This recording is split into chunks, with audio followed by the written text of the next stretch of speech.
não parar, não precipitar e não retroceder. Então dizer para esse cara, sabe quando nós vamos parar? Nunca. Nunca na sua porca vida. Né?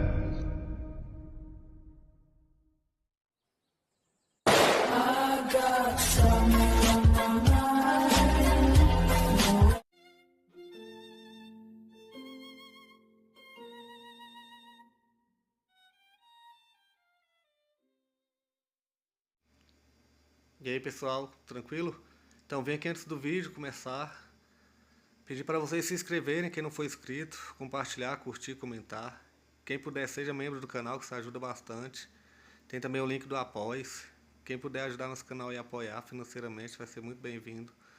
Mas o mais importante é transmitir o conteúdo e os conhecimentos do professor Olavo de Carvalho para mais e mais brasileiros. Então compartilhe e ajude aí nossa causa. Muito obrigado a todos os membros, apoiadores do canal. Fico muito feliz. Tenho certeza que a gente está no caminho certo. Então fiquem com o vídeo e até mais. Valeu! A ciência social, a sociologia, ela surge inteira em reação contra a historiografia psicológica. E ela já começa errado. Quer dizer, a sociologia estuda os fatos sociais, e você ao mesmo tempo define os fatos sociais como aqueles fatores que pesam anonimamente e sem autor, independente da vontade de todos. Tá certo? Eu digo, bom, então, a sociologia jamais estudará a causa do que quer que seja. Só estudará causas remotas, hipotéticas, possíveis e impotentes, por si mesma, de produzir qualquer resultado. Segundo lugar, ela fará abstração de toda a ação humana. Então o que é? A sociedade considerada sem as causas imediatas e sem a ação humana. Eu digo, mas é um fantasma.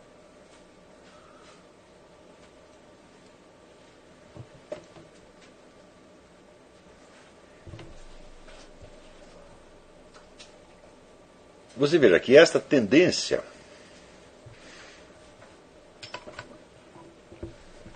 de buscar sempre, nós temos que buscar as causas profundas, tá certo? As causas estruturais, tá certo? Ela acaba nisso. Vamos dizer, essas causas estruturais, elas podem agir de maneira sempre limitante. Elas não podem por si determinar que nada aconteça. Nenhuma causa remota é causa eficiente. A causa remota opera mais ou menos como se fosse uma causa formal e uma causa final. Ela determina, vamos dizer, ela cria uma definição do estado de coisas, tá certo? E ela pode sugerir certos objetivos, mas ela não pode determinar a ação.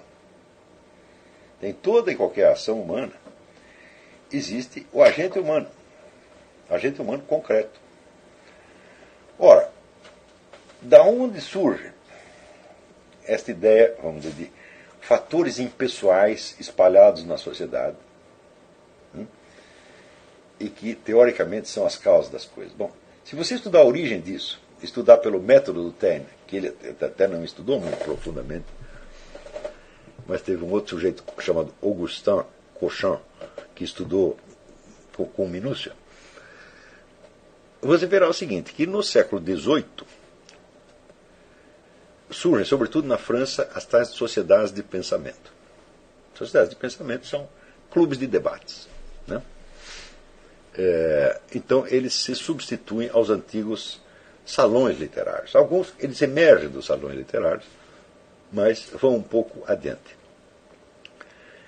Alguns estão ligados às sociedades secretas, maçônica, Illuminati, etc. Outros não. Então você tem um fenômeno que Voltaire chamou de República das Letras. Então, é uma massa de intelectuais, é uma grande quantidade de pessoas letradas ou semiletradas, que se reúnem para dar palpite sobre tudo que existe. Ora, e outro dia, na gravação que eu fiz sobre absolutismo e revolução, eu mostrei para vocês qual é a situação que predispôs à criação da sociedade de pensamento. Foi o advento, vamos dizer, do Estado moderno, que se coloca como uma entidade neutra acima dos conflitos de religião. e que, portanto, cria o dualismo entre o que é a atitude admissível do cidadão na sua vida pública e o que é a opinião pessoal que ele tem que guardar para si e para seus amigos. Claro que é uma situação inteiramente artificial, essa divisão é difícil de manter. Você não pode sempre ter uma ideia para você e outra para o público, né? Então, cria esse dualismo. Resultado.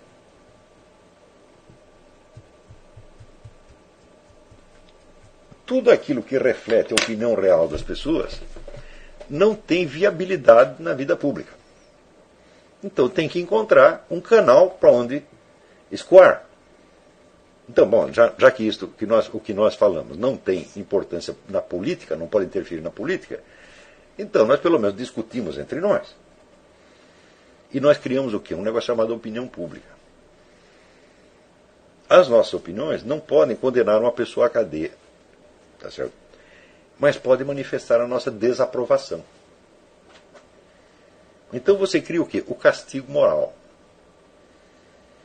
Você não é aprovado pelo círculo das pessoas letradas, importantes, das pessoas maravilhosas, etc, etc. Esta sociedade de pensamento, elas surgem primeiramente desta motivação, ou seja, de você criar. Isso foi estudado brilhantemente num livro chamado Crítica e Crise. O autor chama-se Reinhard Koselleck. É um clássico isso aí.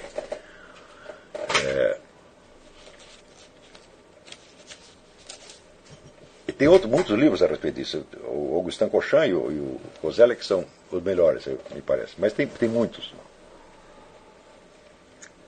Então, essas sociedades começam, em primeiro lugar, com o intuito muito compreensível de criar um espaço onde as opiniões pessoais pudessem escoar, pudessem voltar a ter alguma importância. Mas logo se convertem em algo mais. Elas se convertem em meios de destruir a própria política que as havia criado. Então, isso quer dizer que se a opinião majoritária não tem autoridade política, bom, ela pode se esforçar para ela própria se transformar em autoridade política. E isto é, evidentemente, uma das causas imediatas da Revolução Francesa. Quer dizer, a sociedade de pensamento, primeiro elas criam uma autoridade paralela, autoridade de ordem moral, que não pode mandar ninguém à cadeia e não tem poder político para exercer. Mas tem o poder moral, tem o poder cultural, e você pode fazer com que certas pessoas sejam mal vistas. Note bem, na metade do século XVIII, estas sociedades já tinham alcançado um poder tamanho, que elas tiravam da vida intelectual quem quer que elas quisessem. Quer dizer, queimava a reputação do sujeito de tal maneira que ninguém mais podia falar dele. Então, por exemplo, a Academia Francesa, por volta de metade do século XVIII, já era dominada por essa gente. E você veja que o próprio D'Alembert, que era era o chefe da enciclopédia francesa, a enciclopédia de condensação das convicções das sociedades de pensamento, ele mesmo dizia, né, nós botamos qualquer mediocridade na academia francesa, desde que pense como nós. O cara confessava isso. Tá certo? Então, o que eles tinham feito? Já foi a Revolução Gramsciana em pleno século XVIII. Curiosamente, você vê que o plano da Revolução, eles dividiam em 3 etapas, que eles chamavam de, primeiro, o estágio filosófico, depois o estágio político e, por fim, o estágio revolucionário. Isso são nomes que eles mesmos usavam, o pessoal da sociedade de pensamento usava isso. O estágio filosófico, o que é? Você dominar a opinião. Ou seja, você não tem poder político, você não tem influência política direta, mas você é o senhor, vamos dizer, do louvor e da censura, do prestígio e dos mecanismos de marginalização. Você cria ídolos, tá certo? E você condena pessoas ao ostracismo. Eles já tinham esse poder no meio do século XVIII, 40 anos antes da Revolução Francesa. Então o que era isso aí? Já era a Revolução Cultural. Você não está fazendo política. Muitas vezes, vamos dizer, você se recolhe, em alguns casos, algumas das sociedades de tipo maçônico, por exemplo, as suas atividades são tão discretas, tá certo? Que chegam a ser secretas, ninguém pode saber do que está se passando lá, tá certo? E ninguém sabe de onde veio a decisão de queimar a reputação de fulano, tá certo? De tornar fulano odioso, ninguém sabe de onde veio a decisão, mas ela veio dali, tá certo? Em outros casos, o processo de discussão era mais público, mas o resultado era sempre o mesmo. E havia milhares dessas sociedades na França, milhares. Então dominaram todo o panorama cultural da França durante o século XVIII, durante um século antes de passar ao que eles chamavam de estágio político. O estágio político é quando, vamos dizer, a sociedade de pensamento já tem a seu serviço partidos políticos, clubes, como eles chamavam na época, que hoje nós chamamos de ONGs, né? E a ideia de opinião pública era essa. Quer dizer, o que é a opinião pública? É a opinião do povo? Não, é a opinião destas pessoas. Que, comparadas à população total, eram pouquíssimas. Mas que, quando aquilo espolcava em público, vinha com uma impressão de unanimidade terrível. E vinha com uma impressão de unanimidade espontânea. Porque apareciam 1000 pessoas dizendo as mesmas coisas, desde fontes diferentes e de lugares diferentes. E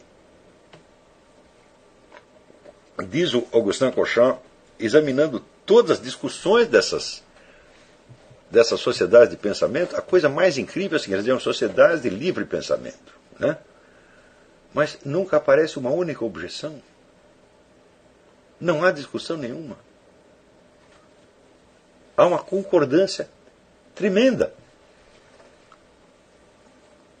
Então, como é sociedade de livre pensamento, se você já tinha uma opinião majoritária que decidia tudo? E que livre pensamento, que sociedade de discussão, que sociedade de debate, se não tem debate nenhum? É exatamente como o Foro de São Paulo. Existe uma sociedade de debate. Olha, eu li todas as atas do Foro de São Paulo. Eu não vi um único debate. Tudo é aprovado por unanimidade. Ué, se todos estão unânimes, vão debater o quê? As sociedades de pensamento do século XVIII funcionavam exatamente assim. Então, elas criaram esta impressão de forças anônimas, de uma unanimidade espontânea na sociedade. E, decorridos 100 anos, Emile Durkheim inventa uma ciência que vai tomar estas coisas como realidade e como seu verdadeiro objeto de estudo. Ou seja, é uma ciência inteira que nasceu errada. Claro que depois houve outros sociólogos que tentaram consertar isso e tal, mas a inspiração inicial da ciência foi uma empulhação, evidentemente. Durkheim não sabia que era uma empulhação, ele não tinha cabeça para isso, mas ele acreditou que essas coisas existem em si mesmas. Quando você vai ver, elas resultam apenas da ação humana organizada. Então eu falei, qual é o método que funciona? É o método do Taine. O Taine explica, esse método explica até aquelas coisas que o Durkheim chama de fatos sociais. Não há um só fato social que não tenha surgido de decisões humanas. Às vezes essas decisões foram esquecidas, você não sabe de onde elas vieram. Muitas vezes o processo decisório vem camuflado. No caso onde você tem sociedades secretas, mais do que camuflado, é totalmente oculto. Você não sabe de onde veio. Mas quando passa um tempo, aparecem as atas, discussões, etc., e você acaba percebendo. Isso quando a própria sociedade secreta, vendo o sucesso dos seus empreendimentos, não confessa que foi ela que fez tudo aquilo. Por exemplo, eu lembro quando teve a Revolução de 64, né, no 10º aniversário da Revolução de 64, os chefes da ordem maçônica desfilaram junto com os milicos. Por quê? Porque já tinha dado certo, já estava no poder, falaram, então agora vamos contar que fomos nós que fizemos. Ninguém prestou atenção. Eu prestei atenção. Então,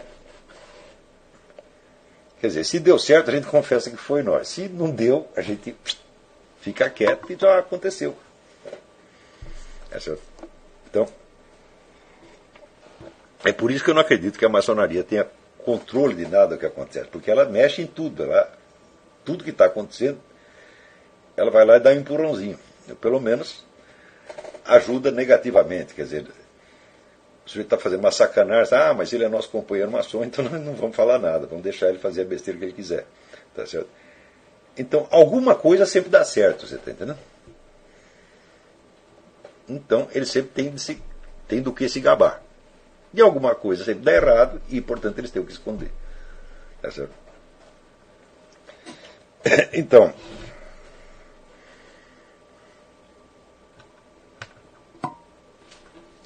quando nós estudamos a origem então, desses fatores impessoais, você vê que, em primeiro lugar, nenhum deles é impessoal. Nada na sociedade humana acontece espontaneamente. Tudo é feito. Tem coisas que são feitas, vamos dizer, até por impregnação inconsciente, claro, mas alguém tem de fazê-las. Para o sujeito fazer algo por hábito, ele precisa ter contraído esse hábito. E alguém precisa ter passado esse hábito para ele. Então você sempre pode rastrear e ver onde começou. Né? O Ortega y Gasset dizia, tem uma frase maravilhosa, dizia, a sociedade humana é o humano mineralizado. Quer dizer, aquilo que nasceu como ação humana, como intenção humana, se consolida em hábitos que ninguém mais sabe de onde veio. Mas nem por isso eles são fatos sociais no sentido do Durkheim. Fato social é uma falsa impressão criada pelo esquecimento das origens da ação humana. É sempre assim. Ora, então você vê que nas ciências sociais, vamos dizer, a confusão de causa próxima e causa remota é quase obrigatória.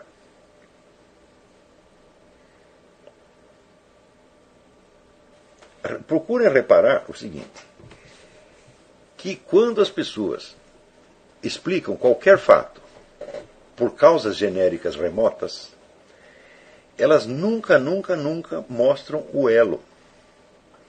Como que uma coisa produziu a outra. Por exemplo, como a pobreza pode criar a criminalidade. Qual é o processo exatamente? Quer dizer, porque eu estou pobre, eu fico revoltado e eu decido me tornar um criminoso. Eu digo, pode até ser. Então você está explicando, vamos dizer, a influência psicológica que um determinado estado de coisas anônimo e impessoal teve sobre uma cabeça humana. Só que como é que esta ideia vai botar na mão dele os meios de delinquir? Não pode botar.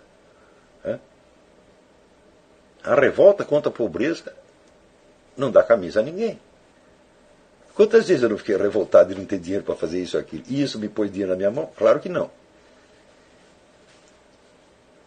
Quer dizer, precisa ter uma outra causa. Ora, e esta segunda causa precisa da pobreza necessariamente como causa secundária, ou como causa predisponente? Não, não precisa. Se alguém te oferece um grande negócio ilícito, pelo qual você pode ficar milionário, você precisa estar paupérrimo para aceitá-lo? Não. Ao contrário.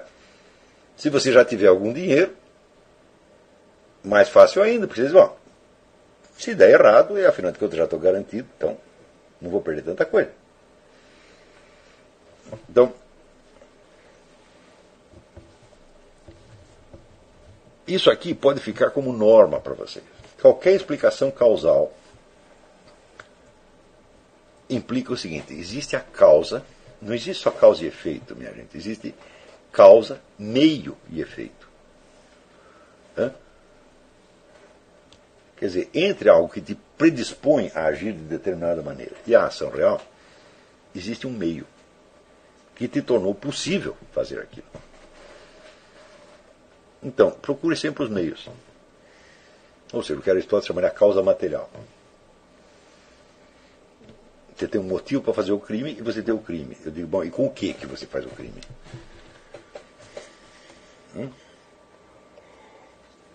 O que, evidentemente, não é só material no sentido físico da coisa. Por exemplo, a organização criminosa. Você vai fazer absolutamente sozinho? Não dá para fazer um crime absolutamente sozinho.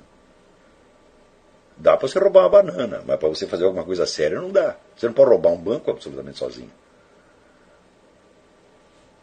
Você não pode traficar tóxico absolutamente sozinho.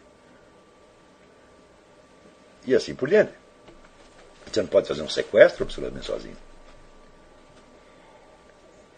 Então, quando você vê a produção dos meios, aí você entende que a causa remota funciona no máximo como uma condição predisponente ou como uma sugestão, algo que inclina. É influência de tipo astrológico. Né? Os astros inclinam, mas não obrigam. Tá entendendo? Então, é a mesma coisa.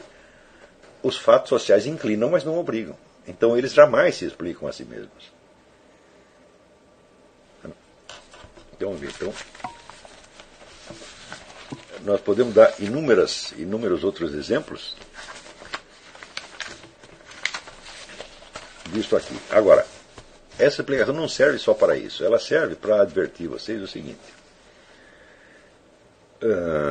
Você quer manejar direitinho esses mecanismos, essas distinções, de modo a diminuir o seu número de erros? Digo muito bem, o que você vai fazer? Você vai estudar Aristóteles dia e noite? Você vai estudar causa final, causa, né, as categorias de Aristóteles, ler tudo que existe sobre as categorias de Aristóteles. Eu digo, agora, quanto mais você estudar isso, mais erros você vai cometer. Porque se eu estou dizendo para você que estes mecanismos, essas distinções, elas são espontâneas na percepção humana, né, dificilmente um estudo erudito disto vai aprimorar o funcionamento desses mecanismos de percepção. Pode até atrapalhar. Né? Por exemplo, muito bem, você sabe respirar, não sabe? Você estudar toda a fisiologia da respiração vai te ajudar a respirar melhor? Talvez no fim de muitos anos de tanto estudar você pode até descobrir alguma técnica. Mas de imediato, né, se você quiser acompanhar na sua respiração todos os mecanismos que você está estudando, você vai ver que você vai perder a espontaneidade da respiração e vai começar a respirar muito mal. Não é isso?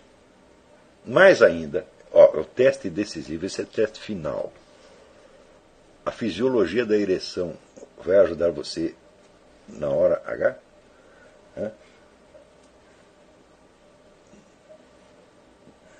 Vai atrapalhar pra caramba, né? Quer dizer, você, como é que estava escrito lá mesmo? Como é que era aquele negócio?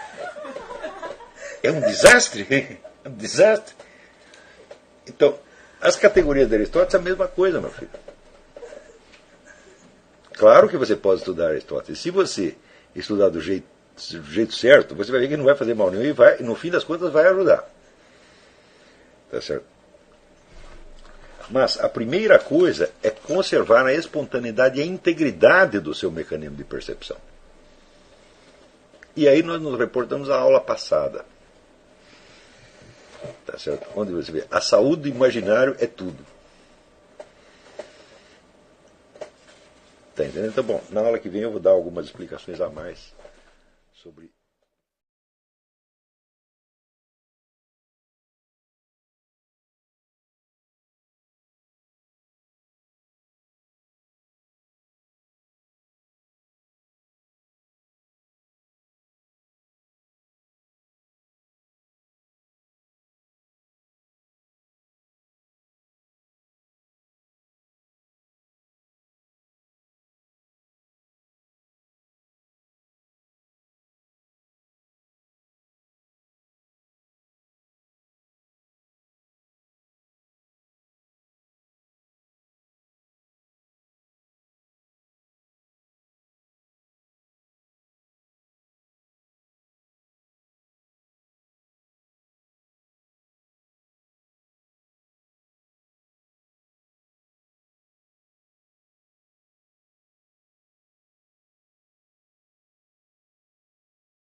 Chegamos a mais um final de uma aula, de um vídeo.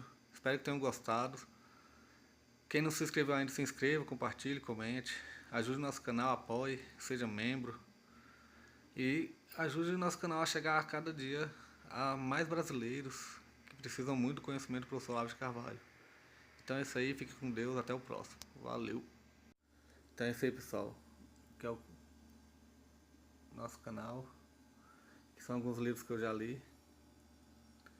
A maioria foi doação, mas alguns eu adquiri, professor Olavo de Carvalho. Alguns livros se perderam aí que eu emprestei. Professor Alexandre Costa. A Bíblia Sagrada. 10 lições sobre Karl Marx. Indico a não ler esse livro, que é muito ruim mesmo. Alguns pensadores aqui que realmente, como o professor Olavo de Carvalho disse, não são pensadores. Valeu, tamo junto aí. Apoie nosso canal, seja membro.